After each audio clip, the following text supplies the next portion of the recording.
Am I allowed to swear? Absolutely. Thank God.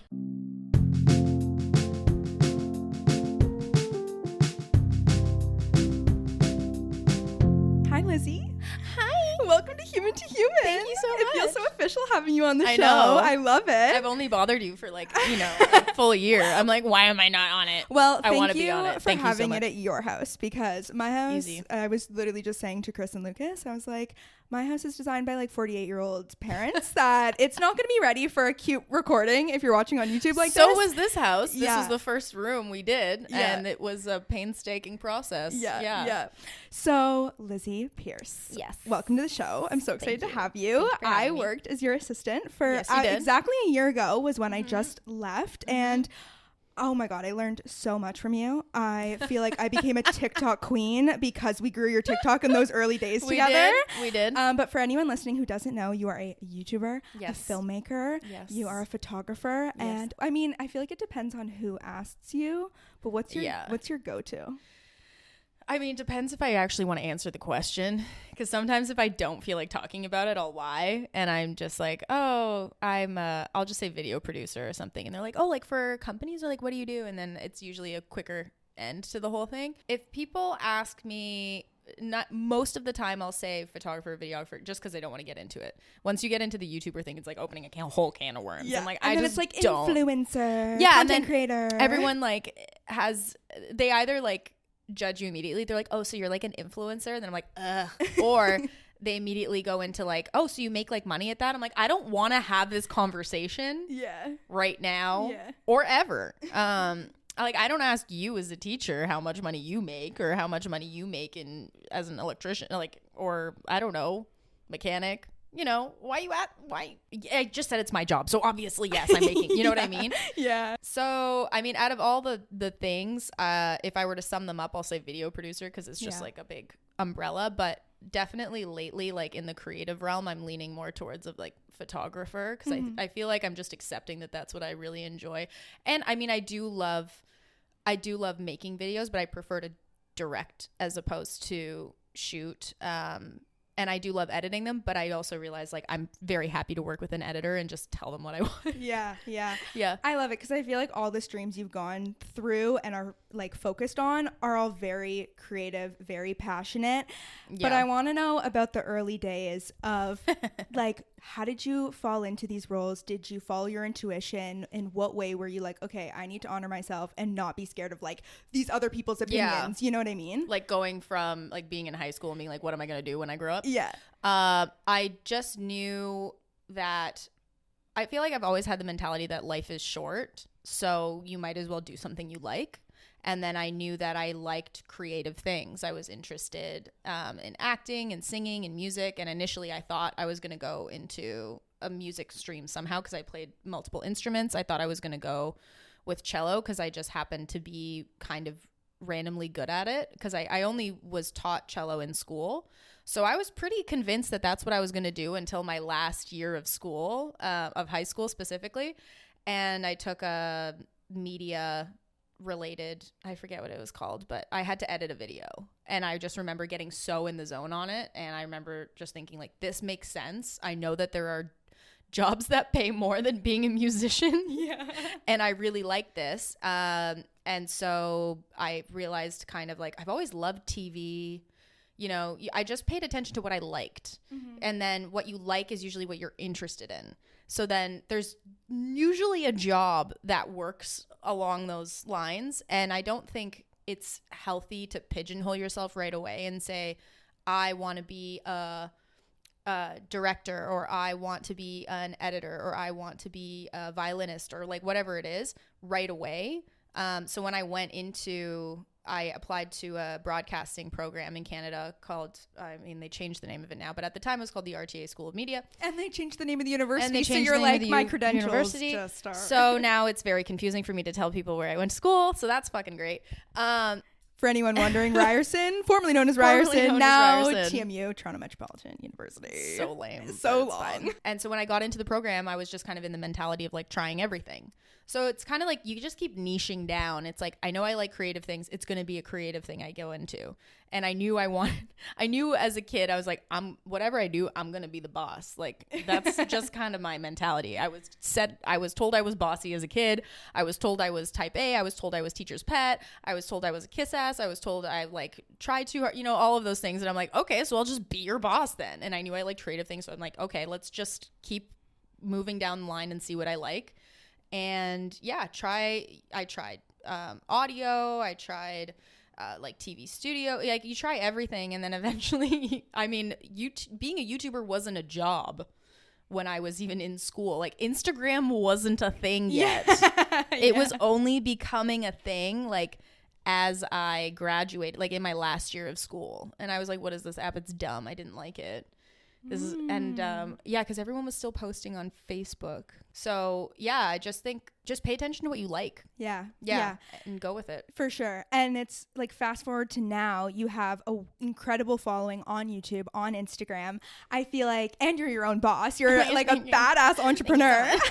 I think for people on the outside, even for me, before I met you, before I started working for you, I remember watching your YouTube videos, stalking your Instagram, being like, oh my God, this life looks so fucking cool. It can look. That is the job, to make it look cool. Yes. Okay. So that's what I want to get into. I want to get into the behind the scenes, kind of the reality, good and bad. And we'll get into travel and the toll that takes, because it looks like you're just living the damn life on Instagram. Yeah. But for you, what were the things when you were first started that you didn't expect to be hard? I don't think I expected the travel to be as hard as it was, for sure. Initially, like, you don't know what to expect. It all seems great, and a lot of it is like, the perks are really great. Like, even I'm planning a trip right now where, like, every time I want to go somewhere, there's usually a way I can finagle myself into getting something comped, like a hotel or flights or whatever, just because of connections and if I post something. So obviously that's fantastic if traveling is important to you, and having those things, and usually it's things like products or experiences. That's fantastic. I can take advantage of that because I have time, flexibility, and I don't have kids. I do have, my employees are basically my only responsibility. I have cats, but my mom helps with those. So there are a lot, like, the big disclaimer is there are a lot of really great parts about this, which is why it seems so desirable, especially for a lot of young people right now, to move into this job.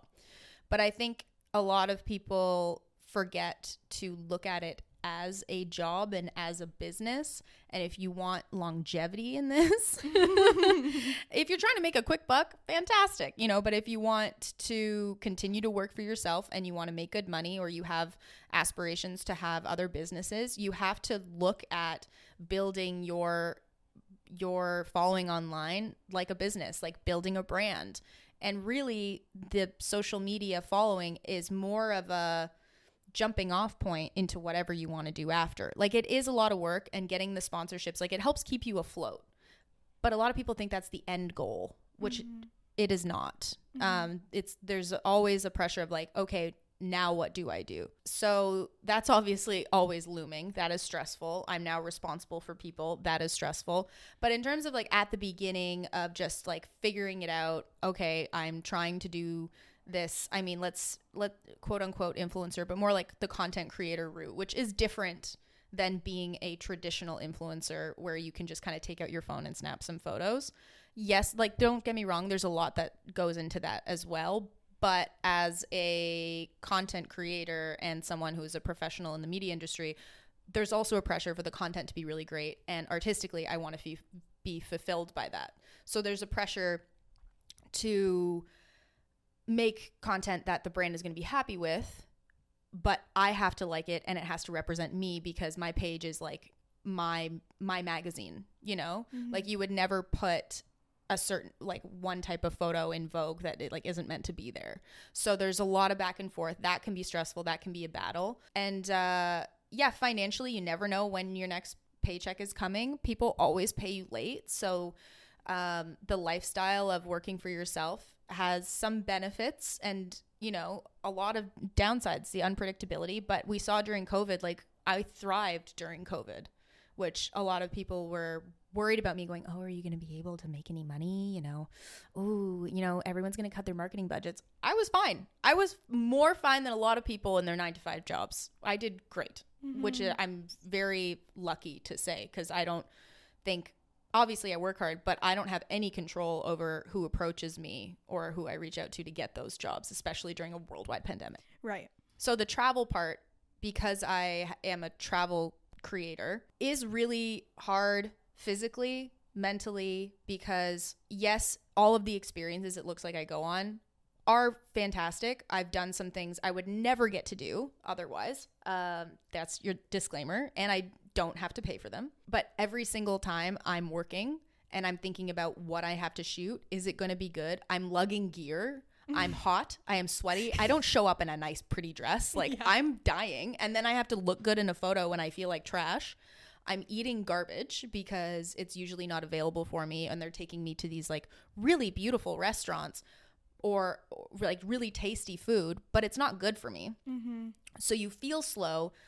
You feel kind of sick. You're extremely tired because sometimes you have to do like physical activities like canyoning or climbing a mountain or hiking on top of that. And you're eating food that you don't know when your next meal is coming. Sometimes in the schedule, like your dinner doesn't finish till midnight, and then you have to be up for sunrise the next day, which could be 5 a.m. And you're moving hotels, so you have to repack your bag and all your camera gear. You have to take out and charge it, and then you have to dump all your footage at the end of the night. Like, it's hard. Yeah. It's a lot. And there have been times I've come back from trips and I'm like completely depleted physically and mentally. Because also, like, we're not even taking into account the time differences. So sometimes you're traveling and it's an 8-hour, 4-hour, something time difference. And I feel like, especially when I was working with you, you just come back and you're expected to, okay, you pick up 9 a.m. Yeah, Monday you come morning. in the next day and I'm like, I'm trash. I am a Yeah. shell of a human because I have to. So I've tried to now, despite deadlines, just go, I'm giving myself a day to myself, and everyone can just pardon my French, shut the fuck up. Because I'm a human being and I need this now. Yeah. And luckily I have people that can kind of pick up my slack, and I'm especially Josh, my editor, we'll probably reference him a few times. If I didn't have him, I would truly pass away. And I tell him, like, thank you so much. I'm dying right now. And he's like, yeah, all good. He's so good about it. Like, even today, I was supposed to write a script yesterday. I was like, yo, I did not have time to do that. Can you write that this morning? He's like, yeah, I got you. Aww. So that's nice. Yeah. But you're just supposed to keep going. And like, a lot of brands and people think that, oh, you're on that trip and then you come home and you can just chill. Like, it's not one project at a time. No. There's multiple things happening at once that I have to always be managing. So the second I come back, whatever that I was, people are waiting on me the day I get home. And now everyone texts you to get your attention. So I hate my phone. Yeah. They don't just, I'm like, email me. And that's something I always love and respect about you, is that you do have fairly great work-life boundaries with your employees. And like, as human beings, we need routine to thrive. We need our healthy habits, our eating habits, our exercise routines, whatever. Yeah. And so when you go on these trips, it's not a vacation, and on Instagram it looks like it. Yeah. And I think which has caused a lot of problems with family and friends too. Wow. Okay, tell me more. Yeah. You're like, oh, like the good stuff. So there was one trip, I won't say the brand just because, but online it looked, oh my God, so perfect. Looked like I was truly living the life. In reality, I was having breakdowns every day. I cried multiple times. I was drinking on that trip just to like calm down because I was so stressed. And I know myself enough to know when I hit that point that I'm like, I need a drink. I'm like, that's a problem. Yeah. Like, I don't have a drinking problem, but everyone, like, they're like, I'm really stressed out. How do I calm down? A glass of wine is a great way to do it. Just like, so, yeah, I saw that come, and I was like, this is a problem. I had a lot on my plate, and I was organizing something with some friends about selling like a ticket for something that they couldn't go to. And they're never going to hear this, but they know who they are. Everything's fine now. But at the time, she was trying to sell her ticket that I'd bought for her. And I had no time to even send her the ticket. I'm like, I don't know where that is in my email. Like, I'm going to have to dig it up. I'm going to have to send it to her. I just didn't have time. And so she ended up losing the person who was going to buy it. So then she got upset with me. And I tried to say to her over text, like, this has been really overwhelming. But how, and I really tried to put myself in her shoes, was she's seeing me sitting by a pool, like posting photos of a beautiful breakfast. I'm like, I didn't eat that breakfast. That is not what I ate that day. I don't think I ate that morning, actually, if I'm being honest. I just took those pictures, and then all the food was like gross after. And I think I ended up having oatmeal that I brought.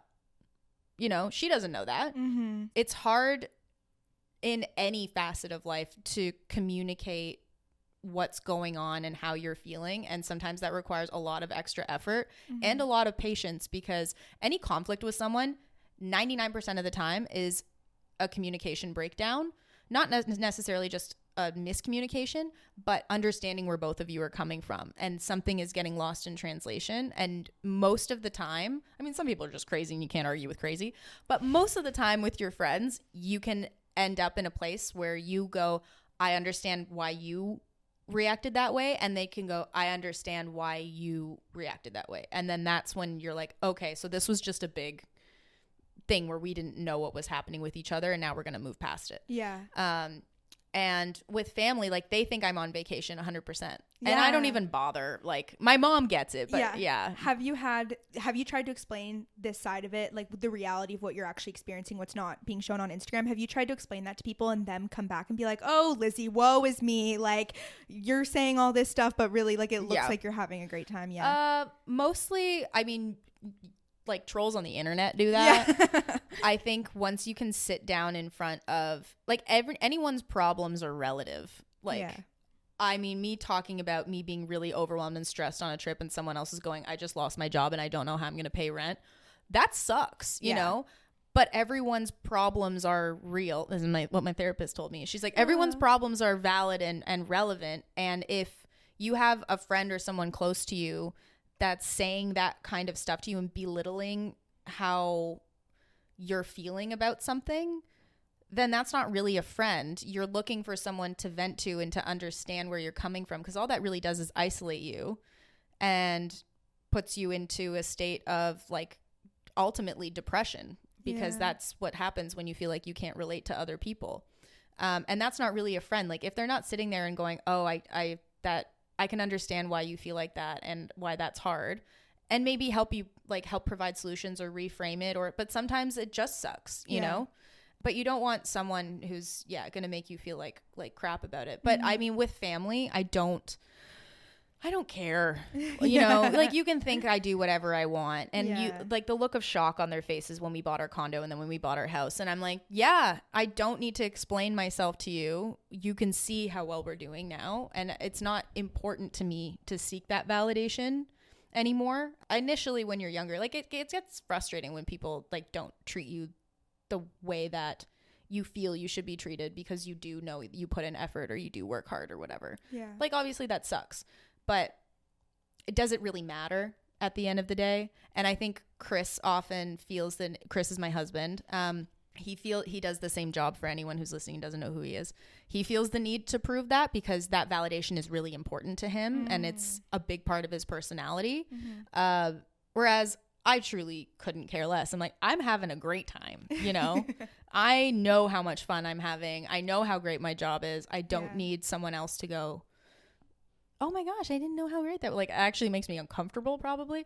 But I just think everyone needs to, like, we're always on, like, everyone's just trying to make themselves feel better. You know, and like better than you, or make them feel like maybe they're insecure about their own job or whatever. Like, it's just kind of silly to behave that way. So, and at the end of the day, how do you come back to, like, your why and your mission of doing this when the mental health, like, tolls are taken, and when you're out of your routine and you're, you know, in a depression or you're having high anxiety? How do you cope with that and push through and come back to why you're even doing this? Sometimes, I mean, you have to have, like, an ultimate reason or mission behind what you're doing. And I mean, that's the neon sign over there. If you can read it, it says, remember why you started. And if you forget that, everything you're doing kind of loses meaning at the end of the day. And sometimes there's multiple motivations that you can relate back to. So when you're having a shitty time, come back to that and think, is this serving that mission somehow? And if it's not, use it as a learning experience to not put yourself in that situation again. You know, maybe you didn't choose that job for the right reasons, or you made a mistake that led you somewhere you didn't want to be. I mean, life is a constant state of just self-reflection and self-awareness. It's truly exhausting. It is exhausting. And then I feel like having to be the one to keep yourself accountable and motivated. And let's say like before you even had Josh and before you had a team, how did you kind of push yourself on the days that were really hard? Or not push yourself and honor yourself and whatever you needed? Usually, I mean, my dad was in the military, so I can usually push myself quite far before breaking. I just go like in my own head, I'm like, suck it up, bitch, you're tougher than this, which is not great. No. Has your therapist told you anything about that? I mean, we've always got stuff to work through, but no, we haven't delved into that yet. But sometimes, yeah, you do have to take a step back. And I mean, I looked a lot into like what motivates creativity during the pandemic and the different ways that you can kind of like reframe your mindset to get inspired again. And sometimes it is like, it's finding that motivation to keep going and reflecting on like why the hell you're doing this in the first place, or like, okay, how can I enjoy this more if I'm really hating it? If it's something that's recurring, like if I hate editing, then maybe I do need to outsource that. And that's kind of where I got to, like, the editing was a bottleneck in my process because it was so time consuming. And some of these things like doing selects and some of those like menial tasks of editing, I didn't need to be doing that. That was, you know, below my skill level for like, there were more complicated, I can't think of a better word to use right now, tasks, like higher pay grade, I don't know, tasks that should require my energy. And there were things that I didn't necessarily need to be doing that I could be hiring someone else to do. Right. So once I felt comfortable financially at that point, that's when I started to outsource. But it's really hard when it's just you and it's not perfect, and you're not going to be able to, like, if there's a consistent like posting schedule you're trying to keep or something, like not every video is going to be your best video. So you kind of have to be a bit forgiving in that way. Try your best. But like, work was my number one priority at that time. And you can see my health decline. And I mean health as in like, I started gaining weight. I started having more like breakouts than I used to. I was tired, you know, and then COVID obviously like exacerbated all of that. So, and that's when, like, it was around when I hired Josh and we had that extra time during COVID that I was able to make health more of a priority. But you need the space to do that. And I have a friend right now who, like, she started her business really recently and she's trying to like get healthy and grow her business at the same time. Mm-hmm. And I mean, we're always trying to grow our business, but she's really trying to get it off the ground and grow her team. Yeah. And I'm like, I'm going to be honest with you. I don't know how you're going to do it. Wow. Because one thing has to come first. Mm-hmm. And you either have to be so strict with your schedule and just make, I mean, she can do it, but it's going to take a sacrifice in some way. Mm-hmm. Like, there are only so many things you can fit in that top priority list at one time. Right. Is it your work?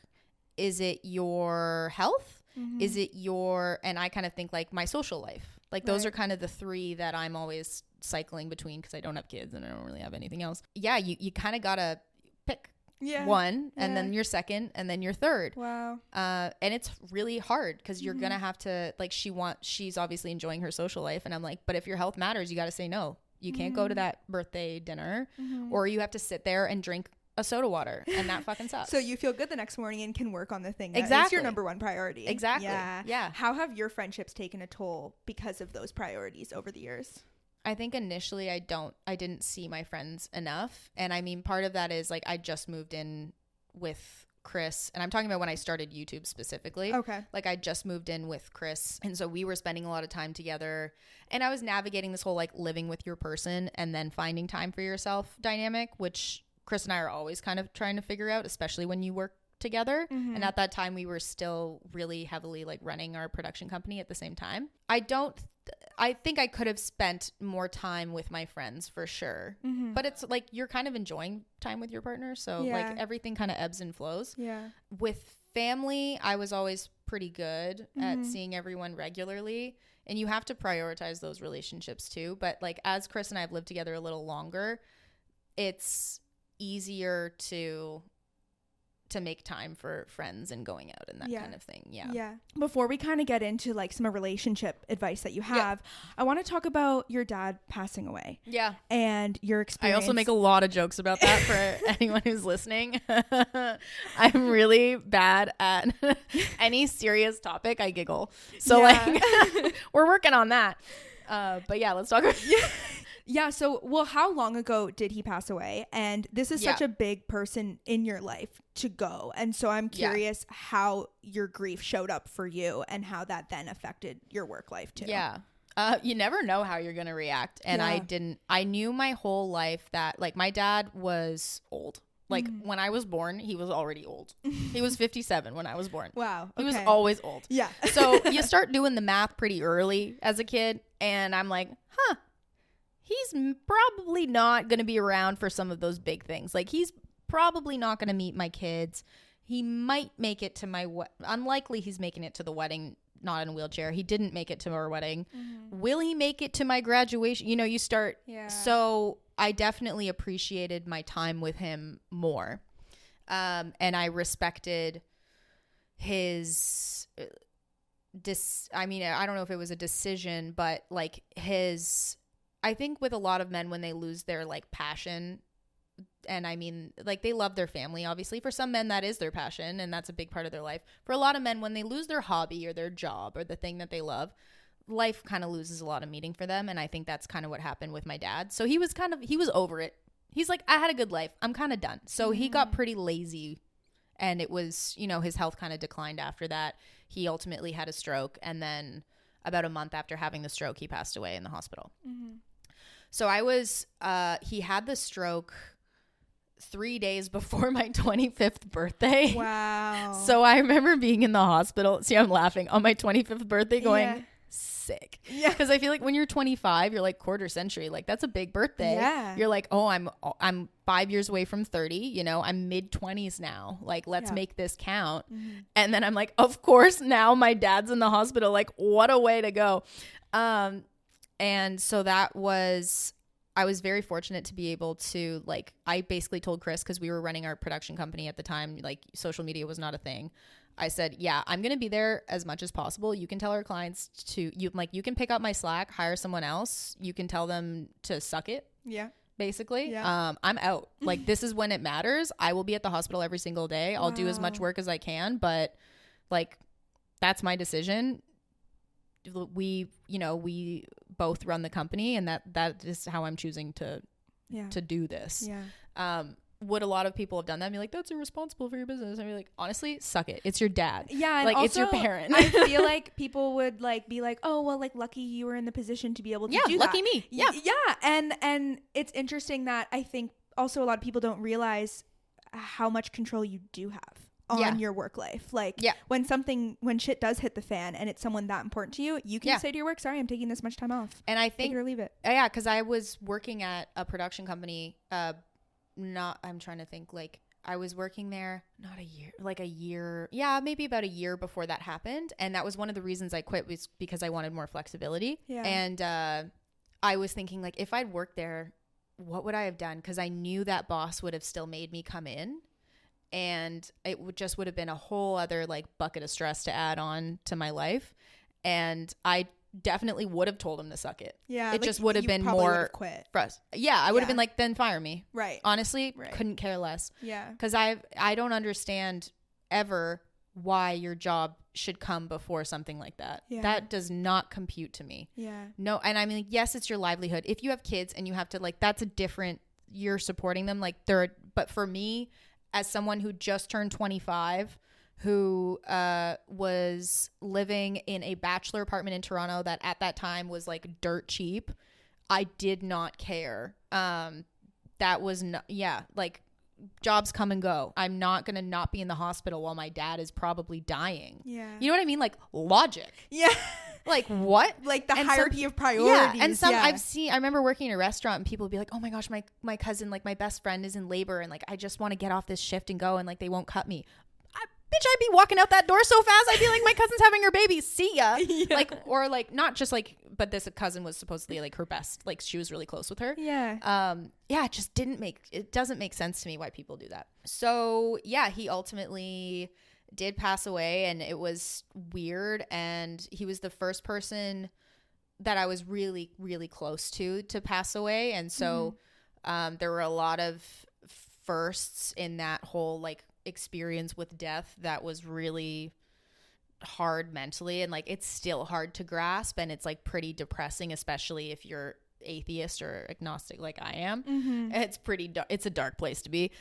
And after, I wasn't depressed, but I was very cynical. I was very like, nobody really cares about anyone. Like I would walk into the world and be like, everybody's selfish, everyone has selfish motivations. Like I was just very like, the world is a shit place. I'm just going to fuck around and like deal with it. But no one is a truly good person. You know what I mean? Like I was just a weird headspace to be in. And I was kind of like numb a little bit to everything because it's just, you never know how you're going to react. But because of that, because that was the way I felt, when January came along, because this was in November, when January came along and Chris had started this YouTube thing, and I'd realized that's a whole like long story, which you can find probably on the internet in so many different ways, like my motivation in starting YouTube. The long and the short of it is I didn't think there were enough women in the space, and I didn't like all the credit Chris was getting for our company and all this shit he did, when I was like, I'm fucking great too. Yeah. Like, watch me. So I decided, I was like, even if I'm not, the best at what I do, even if I don't grow and have, hundreds of thousands of followers, like that's not what's important. It's to be a person that is visible online, to represent a demographic of women and of young women who are in this field and who are fucking doing it and crushing it. And I was proud of what I'd done by that age. And I was like, yeah, I'm just going to try it. What is there to lose? Truly, like, what is there to lose?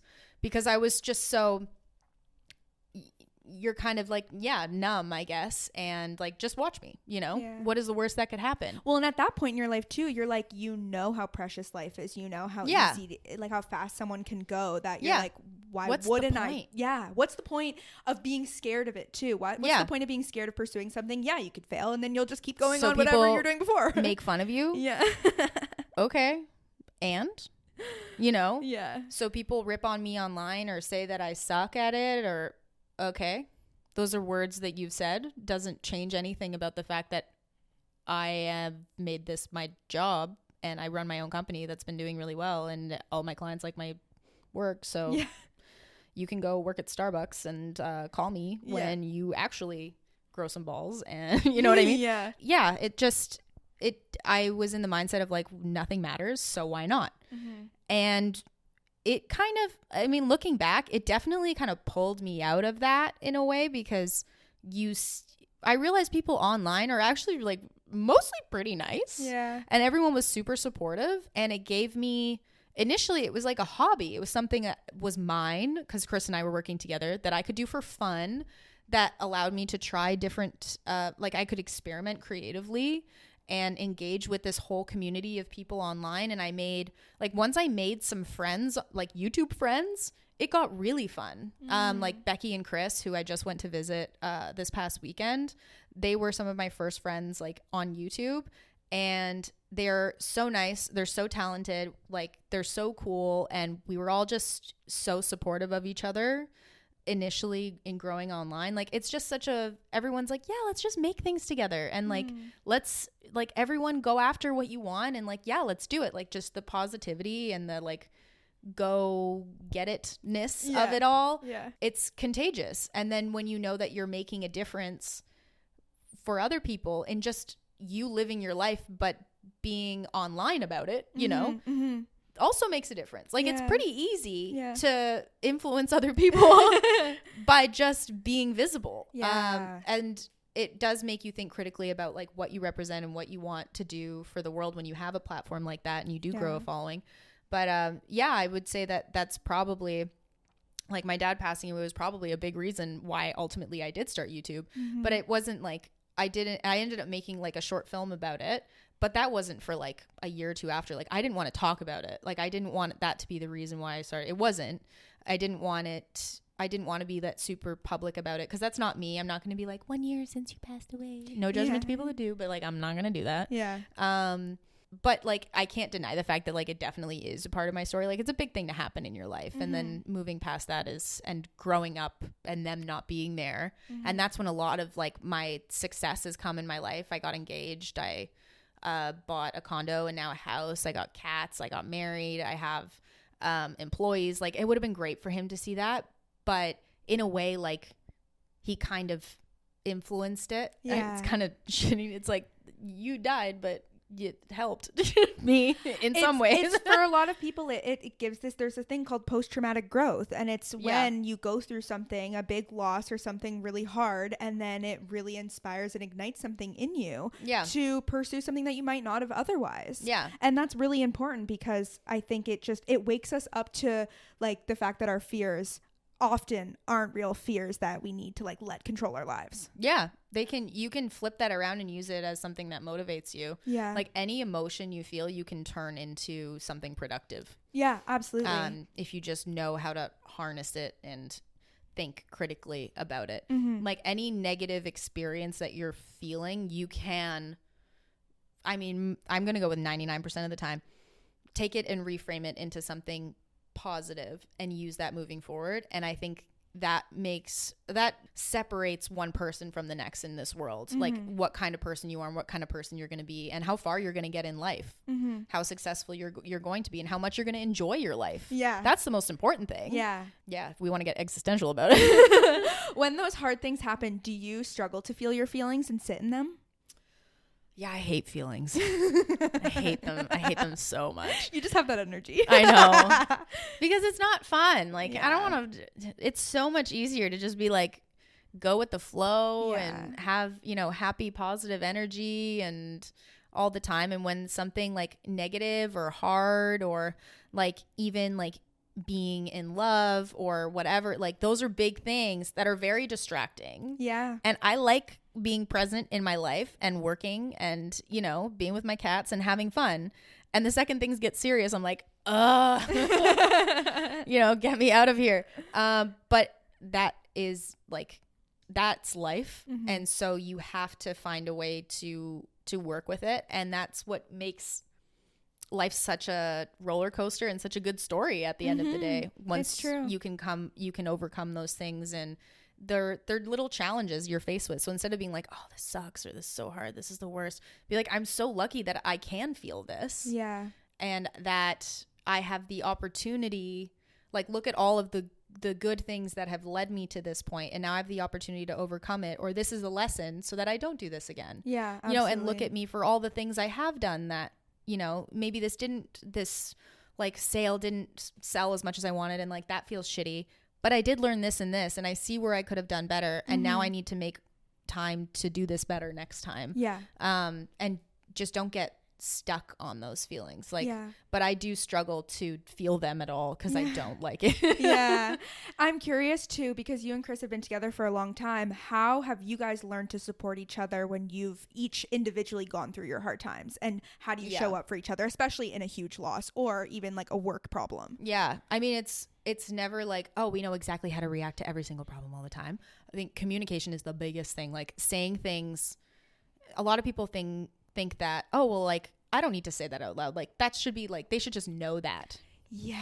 Oh, that's such a good point. Nobody knows. And you do have to say it a lot of times just so that you make sure that they know. Reinforcing that, like, say it's something as small as like they leave a dish in the sink that did not need to be in the sink, which is something that happens frequently in our marriage. And you're like, I know that you were in a rush today. Like, all of the things, like, reiterate it. I know that today was really stressful. I appreciate that. And like, don't get like, I think sometimes I literally say like, I love you. And I still think you're amazing. Cause like with Chris, you really have to cushion the blow. But the dishwasher is right beside the sink. And it really just takes 1 second for you to do that. And then explain why that's important. Because otherwise I have to take time out of my day, which is also equally as stressful and overwhelming as yours. We both work. And that's really not fair to me. And here's the key. My therapist taught me. How does that make you feel? You express how that makes you feel. Because that's the real problem. It makes me feel like you don't value my time. You know? Because that's the problem. Yeah. It's not that he left the dish in the sink and he's a lazy slob. It's that I have to go and pick this up now, you know? And how like that makes me feel like shit because you're treating me like your maid and you don't value my time and my effort that I'm putting into my own business. So there's a long like, and usually people just say like, you left the fucking dish in the sink again. What's wrong with you? Yeah. Like, you want to start a fight? Say that, you know? Absolutely. And we just take that form of communicating into every part of our relationship. And so even things that are small require a lot of talking sometimes. Yeah. But as a person who hates feelings, that can be a struggle. And so sometimes I say to him, because he can talk about it all the time, like in the car ride to the coffee shop, and I just get really emotionally exhausted by it. So we'll sometimes take time and we'll schedule time to have conversations about things. Yeah. That's good. So like on Sundays, usually Sundays, if there's a more convenient time, like sometimes we'll move around, but we'll have like a relationship talk. This is a new thing we're doing. Okay. Where like a check-in kind of thing. Yeah. And it's like, how are you? It's so cheesy. How are you feeling about our relationship right now? Like, is there something that you like that we did? Is there do you want to be spending more time together? Like, what kind of activities would you want to do together? Or like what upset you that I did, so that you're not having, because sometimes if I am tired and don't want to have that feelings kind of conversation, then I can just shut down or say things that I don't mean, because I'm literally emotionally exhausted by even having to talk about that. So I wait till I'm more prepared and have more energy to do that, at least feelings wise. You can even take a note on your phone if you think about it I randomly. do. Oh, good. Yeah. We'll write stuff down and we talk about it all at once in like a healthy way. Yeah. And then you move on. Yeah.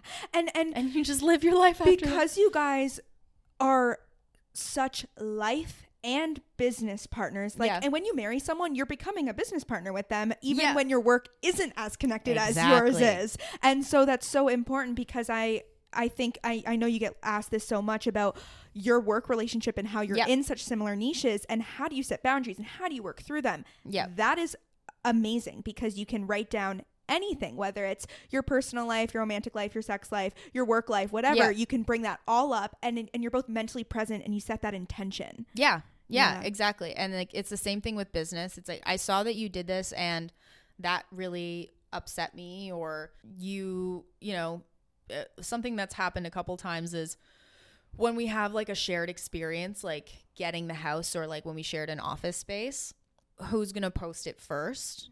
And especially because our followings are different, they are weighted differently in terms of who's going to watch what and how many people are going to watch what. And that will affect then, like, because he has the larger following, how many are then going to go and watch mine? And sometimes there's been, I'll say, miscommunications where he's posted something first, and that's led to a big argument, because I've had to literally spell out why that fucks me over. Yeah. And he didn't get that initially. Now he does. And he knows how big of a problem it is. So yeah, it leads into everything. Even with like sex, for example, you have to talk about what you like and what you don't like. The other person isn't going to know what you like and what you don't like. And ultimately that's going to lead to a better experience for everyone, you know? So there's relationships, even with your friends, are like 100% about communication. And I think just a lot of people don't like doing that. And I'm not a person that likes that, but I want strong relationships. So I'll figure out a way to make it work. Even with like one of my friends recently, she and I were at a festival, and like she was doing something that pissed me off and I was doing something that pissed her off, and by the end of it I was like, I love you though, and she was like, I love you, you're just really fucking annoying. I was like, so are you. And then we just like cuddled and we were like, but I'll love you forever. You know what I mean? Yeah. It's like you can have arguments and disagree. You don't have to like someone 100% of the time. Yeah. But just talk about it. Yeah. And then I think the benefits are so clear once you continue to like live and exist and experience that relationship. It's like there's this trust now. Yeah. And things aren't getting swept under the rug. I think that's why so many relationships are toxic and just unhealthy, because there's not that communication, and you wait until the last second when you're about to have a blowout to express why you're mad. And there's usually like a lot of things that you're listing off, and it's never like you aren't communicating your needs, or you have certain expectations that the other person wasn't aware of. So you can't set those. Like here's a great example. I went out, Chris was sick and I wanted to do something and like go out. And so I went out partying with a friend. I came back and he was like still really sick. So I was like, oh, I'm just going to sleep on the couch so that A, I don't wake you up. B, I don't want to get you illness. So I'm going to sleep down here.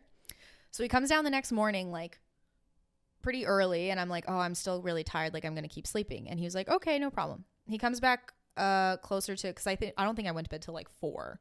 So I think now it's like 11:30, and he's like, do you want to go for breakfast and this and that? And I was like, no, like I just awoke. Like I was going to have a slow morning, afternoon, you know. I was out, and then I start getting guilt tripped because he had this expectation that we would spend time together. And I'm like, I just woke up and you're making me feel like I've already disappointed you. You had this vision for how today was going to go that I was not privy to. And you were sick like 10 hours ago. You know, I was not anticipating this, but somehow I've made a mistake. Right. And so those are the words that I've said basically. And I'm like, I was half asleep and I'm like, you had expectations of me that, you know, I'm like, that I had no opportunity to meet, and that's not fair. And then, you know, like once he internalized that, like 10 minutes later, he was like, you're right, I shouldn't have done that. And then when I got up and felt better, I'm like, do you still want to go out? Like, I feel good now. Let's go out and get some food. And then we did. But that's like an example of an argument where he's resenting me because I went out last night and now he feels like hanging out. And I'm like, you never told me we were going to hang out. Yeah. So now it's like, don't assume things of each other. Like just because you live together, don't assume that you're spending every single night together. Yeah. That's a big one that we learned. It's like, just because we're here doesn't mean I owe you all my time now. I am a person who also loves alone time. And sometimes I'm like, oh, I'm going downstairs to like do my nails or something. And he's like, do you want company? I'm like, honestly, no, I just want to play music. He's like, okay. By myself. And he's like, I'm going to go play Pokemon. I'm like, cool. That's awesome. And I think you need that because we're people. We're people who need our own time, and everyone's level of me time and their need for me time is different. Yeah. And I think you need to learn to adapt to each other's needs. Exactly. Yeah. I like a lot of me time. I am the same. I am so the same. I'm like, I love you, but don't smother me. Yeah. After like a couple days when I'll go visit my boyfriend, he's like, this was at the beginning. So it was before we've like developed like more communication like this. I love the like meeting on Sundays. It's hard things. At the beginning. Yeah, it's hard. And so he eventually, after a while, he's like, why you always get into such a bad mood by the end of your visit? I thought it was about him. And I'm like, oh shit. I needed to communicate that this is about me, not you. I have not had me time in over 72 hours and I am about to burst because I need silence. I love my drives home by myself in the quiet. I feel that. I feel that on a spiritual Sometimes level. I put a podcast on and I'm like, oh, I can't hear people talk anymore. I know. And sometimes Chris will play music. I'm like, can we do no music right now? Yeah. Just quiet. Yeah, I know that. I love it. I feel like you have really good relationship advice, so I'm glad you shared that. You're so welcome. I feel like I'm taking away things. I mean, let me know anytime. I mean, we have a very healthy relationship, I think. Yeah. There's still like, everyone's gonna have problems ongoing, but if I think about like where we were, like people think even when you're a year into your relationship, you're like, oh, it's so strong. 2 years and you're like, oh, it's even more strong. 5 years, oh, it's like nothing really surprised me about his personality at the 5-year mark, I will say. Like I feel like at 5 years I knew him really well, and after that it's just been managing him. You know what I mean? Yeah. but there's still new things that come up that we navigate all the time. And like life gets more complicated, especially when we have kids. That's going to be a curveball. Yeah. It's ongoing, and you have to learn how to communicate. So I don't think there's ever like a day when you're just like done and set. Like relationships take effort. Yeah. And there are times when they're hard, and like they are also an ebb and flow. Like sometimes you're completely obsessed with each other, and I feel like people don't like to talk about this because they're like, oh, you have periods of time where like you're not all about each other all the time. I'm like, yeah, I always love him, but sometimes like, you know, it's like one of your friends, you don't need to see them every 5 seconds. Totally. And sometimes like, yeah, we always love spending time together, that's important, but sometimes we're even more obsessed with each other than others, you know. And I think that's healthy. Like that's just life. Nothing is consistent if we've learned anything about life. So why do we have to pretend like everything's perfect all the time? Yeah. And I think there needs to be that comfort and that like security in your relationship that you're like, okay, this isn't about me. This isn't about you. You're not going to take this personally just because I don't feel like hanging out right now, or, you know, I'm not as like into you or want to jump your bones as I was last month maybe. Yeah. And knowing that it comes back around, like it's a cycle and there are phases. And that only happens with time. Yes, it really exactly. Like the trust really only comes with time. Yeah. Which is why I think that, I mean, some people who get married really young and like have only known each other for a year, like sometimes those marriages work, and like props. I would truly never. Never. Yeah. And we did not. We were together for like, oh my God, 6 years before we got engaged, and then we got married when we had been together for 9 years. Oh wow. So you spent all of your 20s together. Yeah. Like I was 19 when we started dating. And how much older is Chris than you? He's almost 2 years older. Okay. But like 1 grade. Gotcha. Because I have a late birthday, he has the early birthday. Right. Yeah. Crazy. Okay, well, I want to know, and this doesn't even need to be in terms of relationships, just anything, what advice you would give to your like 20-year-old self, or me as my 21-year-old self, or anyone listening. Don't take things too seriously. And I mean, I do credit me taking things seriously to my success though in my 20s. So I'm not mad at how I treated it, but yeah, don't like have fun. Like that is truly what life is about. And if you're having fun working, then you're having fun working. But there are certain like really fun, crazy experiences you're really only going to get. I'm not saying like after you're 20, it all goes to hell. It definitely does not. 30s are turning out awesome. You were saying the other day, you're like loving your 30s. I'm truly living in my 30s. It's been like 2 months. Like 1 month. I feel like 1 month. I feel like all the Disney stars, like Miley Cyrus and Demi Lovato, they're all turning 30 right now. Yeah. But I'm hearing them say that too. They're like, so far, my 2 months of 30 is incredible. Because you know yourself really well, and you know what you want, and you've lived enough that like certain things don't really freak you out. Like when I went to Thailand, I was like, oh my God, I'm going so far. Like, and like everything seems kind of scary. Just know that like, I was a very cautious 20-year-old, like go a little, like push yourself a little more into your comfort zone, outside of your comfort zone, than you normally would have. And that can be with work or with fun. I'm not saying like get arrested, but I'm saying like just, you know, that's when you learn a lot and life gets really interesting. If you always live on the safe side of things, you're never going to do anything fun. Like if you get an opportunity to fly somewhere in 2 days, go. Figure it out and go. You know, don't think, oh, well, it doesn't really make sense right now. Well, I have this deadline. Don't sleep. Figure it out. Go. Like you're young. You know what I mean? When you get older and you have more responsibilities, all of that's going to get harder.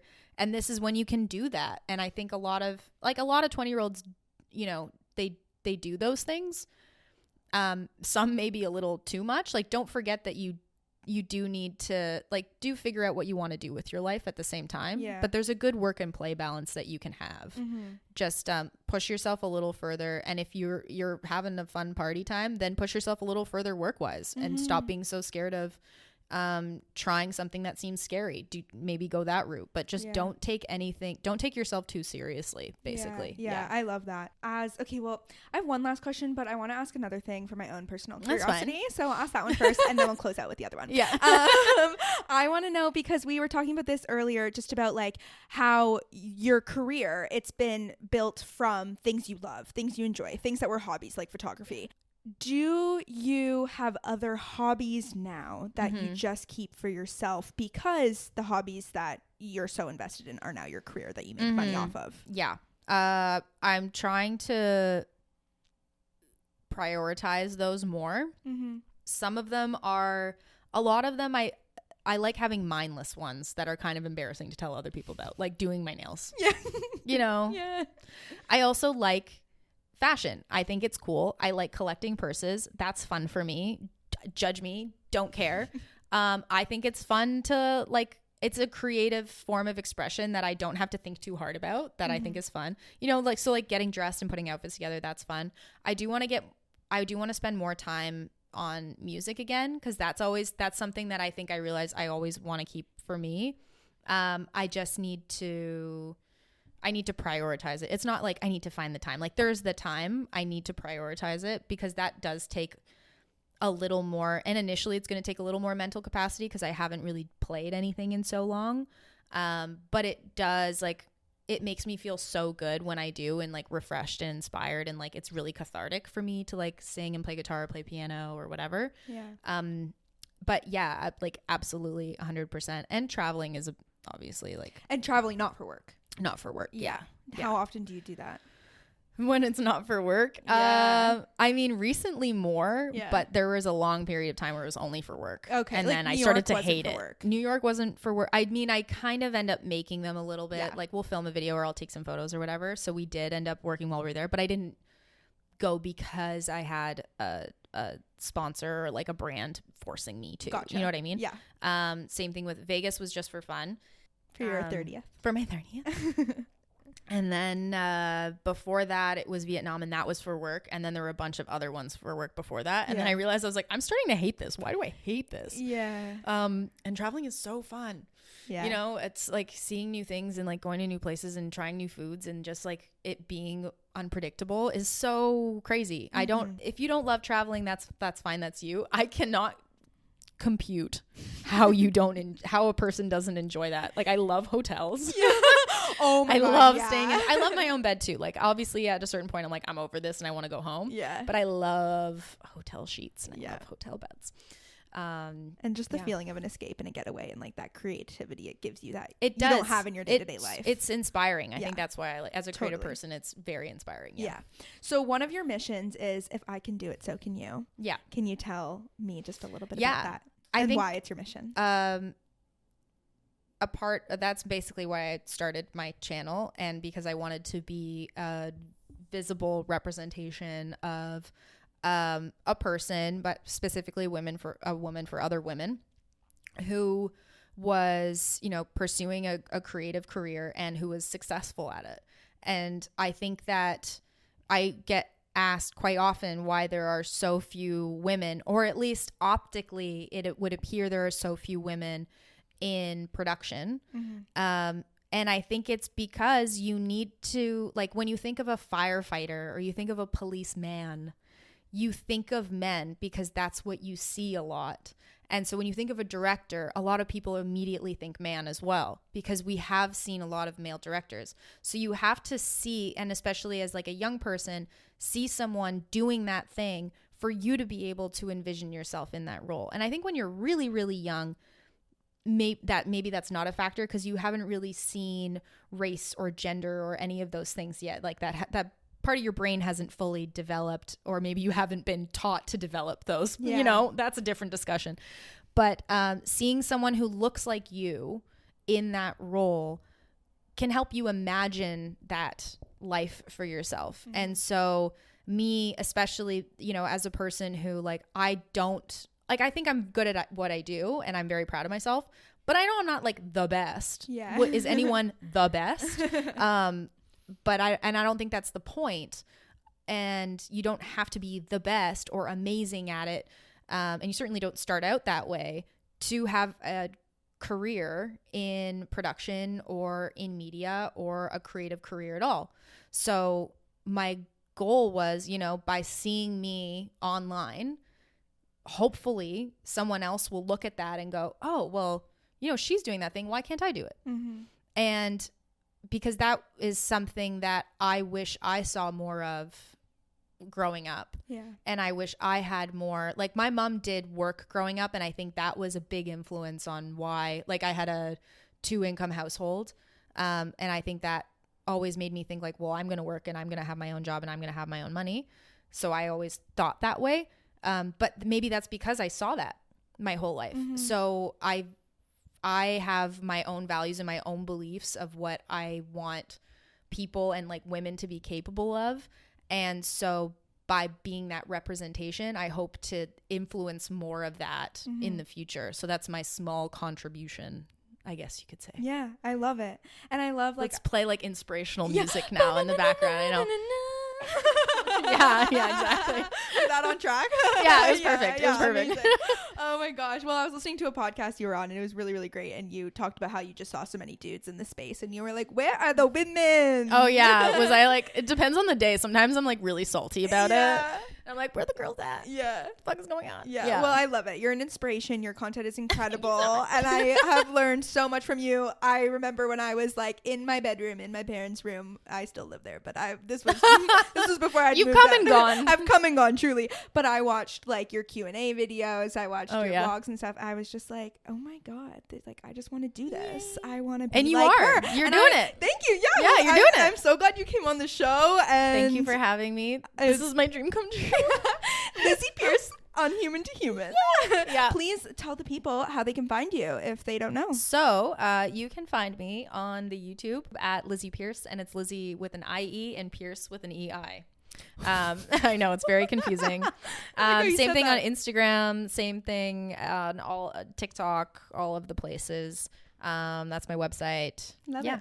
Amazing. Thanks for having me. Thank you so much for listening to this episode. Follow me on Instagram and TikTok at Human to Human Pod and subscribe to the show so you don't miss out on all the new episodes I have coming out. I'll be talking a lot about relationship, dating, and maybe even a little bit of sex advice. I'm so excited for everything that is to come in 2023, so make sure you're following along so you don't miss it. And in the meantime, I'll see you on Instagram.